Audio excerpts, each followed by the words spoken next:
I've occasionally spoken plainly, pointedly, and with measured indignation about the present problem with private education, and another independent school today has announced its closure. Wakefield Independent, a modest and well-loved coeducational institution in Yorkshire, catering to children from nursery through to GCSE and with a notable number of pupils with special educational needs, has confirmed it will shut its doors at the end of this term.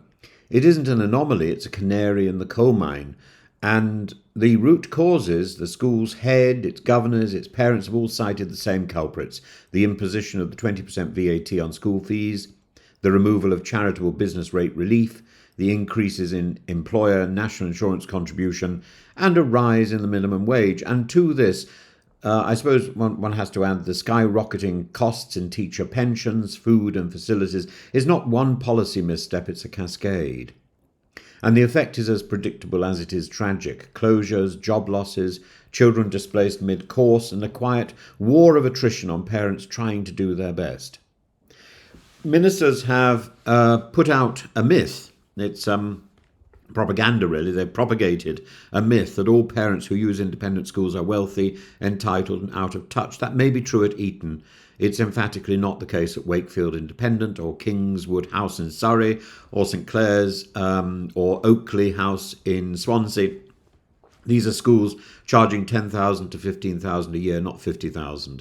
And the average family in these schools are not oligarchs. They're often two-income households just above the threshold for support, making sacrifices, foregoing holidays, working long hours to provide a particular kind of education, often smaller class sizes, stronger pastoral care, or specialist SEN support. To send them out, to price them out is not progressive, it's punitive, and it's attacking the weakest. In fact, those parents who can muddle through are often effectively on working on something that is lower than the minimum wage as a result of their investment in their children's education. And the government's own legal submission acknowledges that this policy will hit families with children who have special educational needs. It's not speculation, it's an admission. It wasn't in the original proposal, it is admitted now. In Wakefield, as in many similar schools, over half the pupils have recognised learning needs, and many are school-phobic, autistic, dyslexic, fostered or simply traumatised by their previous schooling. And now Rachel Reeves is throwing them out into the middle of nowhere. In the middle of their education, just before the exam season. It is outrageous, utterly outrageous.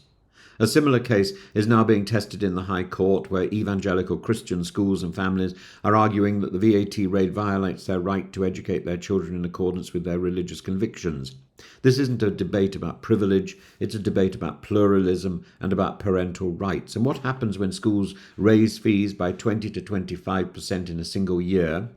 Count the costs. Teachers are being made redundant. Music, drama, German and computer science are vanishing from GCSE and A-level syllabuses. Extracurricular clubs and sport are cancelled. School dinners are being sourced from frozen supplies to save costs.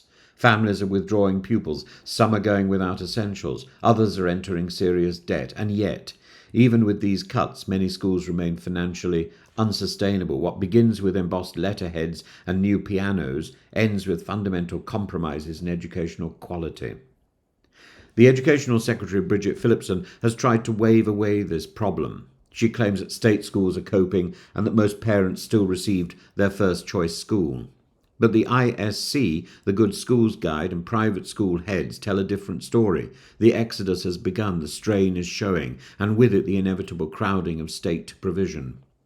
Ask any parent who has spent hours trying to secure a place for a child with SEN in the state system, and they will tell you it's already broken. And it's not about ideology, it's about capacity, and that's for those children who have actually been certified. It takes 2 years. Let's end by stating the truth that policymakers seem reluctant to admit. Taxing education is not a triumph of fairness, it's a form of displacement. It doesn't improve state schools, it merely imports more pupils into an already overstretched system while sacrificing educational diversity, pastoral support and parental choice. We're not seeing the end of elitism. What we're seeing is the end of small, low-fee schools that served ordinary families in extraordinary ways. This is not equity, this is vandalism. And unless reversed or amended, unless the VAT is restructured to exempt SEN, SEND pupils, low-fee schools and religious educations, religious institutions, the next school to close will not be the last.